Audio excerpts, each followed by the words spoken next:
Video में कह दिया कि मेरी दो माता थी, एक सोनिया जी और दूसरी इंदिरा गांधी जी। और मां को अच्छा नहीं लगा। मां ने कहा नहीं, तुम्हारी दो मां कैसे हो सकती हैं, तुम्हारी तो एक ही मां है। ওয়ানাডের পর রাহুল গান্ধীর ভাগ্য পরীক্ষার রায়বারেলিতে এই আসন কংগ্রেসের শক্ত ঘাঁটি বললেও অত্যুক্তি হয় না। মা সোনিয়া গান্ধীর ছেড়ে যাওয়া আসনেই এবার রাগা। চতুর্থ দফার ভোটের দিন রায়বারেলিতে জনসভা। কোন নস্টালজিয়া তুলে আনলেন রাহুল গান্ধী? মোদী সরকারকেও কি বিঁধলেন? हमारे परदादा, प्रियंका के मेरे परदादा जवाहरलाल नेहरू ने अपना राजनीतिक जीवन रायबरेली के खेतों में किसानों के साथ, मजदूरों के साथ किया था। आप सोचिए, 100 साल पुराना रिश्ता है। कुछ दिन पहले मैं मां के साथ बैठा था, ये हमारे सोशल मीडिया वाले जो हैं ये वीडियो ले रहे थे और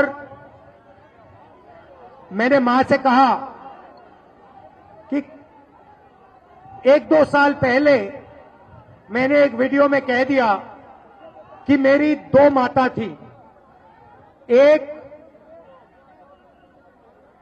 सोनिया जी और दूसरी इंदिरा गांधी जी। और मां को अच्छा नहीं लगा। मां ने कहा नहीं, तुम्हारी दो मां कैसे हो सकती हैं, तुम्हारी तो एक ही मां है। और मैंने मां से कहा, मां वो होती है जो रास्ता दिखाती है और जो रक्षा करती है।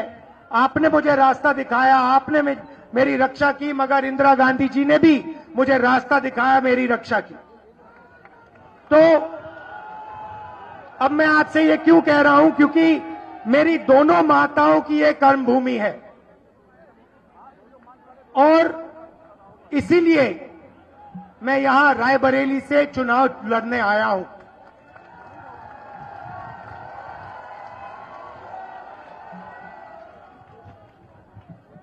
चुनाव अजीब सा चुनाव है, क्योंकि पहली बार हिंदुस्तान के इतिहास में बीजेपी के लोग, आरएसएस के लोग हमारे संविधान को खत्म करने में, नष्ट करने में लगे हुए हैं।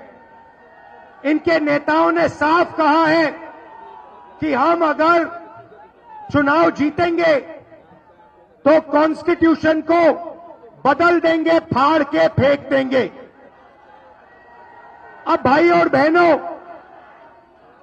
आपको मालूम है कि जो भी आपको आज तक मिला है, किसानों को, गरीबों को, दलितों को, आदिवासियों को, पिछड़े वर्ग के लोगों को, गरीब जनरल कास्ट के लोगों को, जो भी हिंदुस्तान के कमजोर लोगों को मिला है, वो इस किताब ने आपको दिया है। और इस किताब के बिना जनता की सरकार नहीं होगी, अदानी और अंबानी की सरकार होगी। और वो जो आज आपकी थोड़ी सी रक्षा है, वो भी गायब हो जाएगी। और नरेंद्र मोदी जो चाहते हैं 2-3 लोगों की सरकार, वो पूरी तरीके से चलाएंगे। 2-3 और चीजें होंगी। जो आपको पब्लिक सेक्टर में रोजगार मिलता है, सरकारी ऑफिसेज में रोजगार मिलता है, वो खत्म हो जाएगा, रिजर्वेशन खत्म हो जाएगा और गरीबों के सारे रास्ते बंद हो जाएंगे।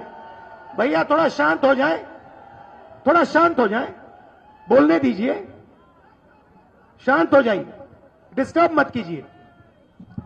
तो सारे के सारे जो आपके रास्ते हैं, जैसे ही ये संविधान खत्म होगा, ये सारे के सारे रास्ते आपके बंद हो जाएंगे।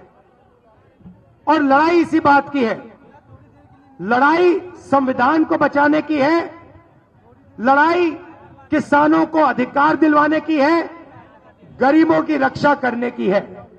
भाई और बहनों, नरेंद्र मोदी जी ने पिछले 10 साल में 16 लाख करोड़ रुपया 16 लाख करोड़ रुपया 22-25 अरबपतियों का कर्जा माफ किया है। आप सोचिए, 16 लाख करोड़ रुपया मतलब 24 साल का मनरेगा का पैसा नरेंद्र मोदी जी ने 22 लोगों को दिया है। और सच्चाई यह है कि आज 22 लोगों के पास उतना धन है जितना हिंदुस्तान के 70 करोड़ लोगों के पास है। इतना अन्याय हिंदुस्तान में कभी पहले नहीं हुआ। এই সময় ডিজিটাল।